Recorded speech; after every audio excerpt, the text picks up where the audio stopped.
Statement 2 is pretty clearly not sufficient here because it tells us nothing about the male scores, so I can cross off B and D. Now, statement 1 tells us that the average male score was less than 75. So let's just say that there's one man and he scores a 74. That fits the scenario we're given. And let's say that there's one woman who scores an 86. And that fits the information given in the question stem, which says that the average score is 80. Right? So if I have 174 and 186, the average is going to be 80. In this scenario, is the average female score greater than 85? Well, yeah, sure it is, because there's one woman and she scores an 86. But let's consider a different scenario now.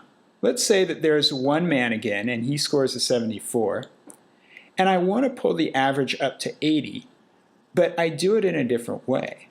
I'm just going to start adding a bunch of women who all score 81.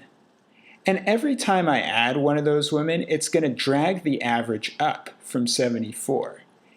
Until eventually, at some point, if I add enough women, and I don't know how many women that is, but if I add enough, eventually I'm going to reach an average of 80. And so in this case, the average female score would not be greater than 85.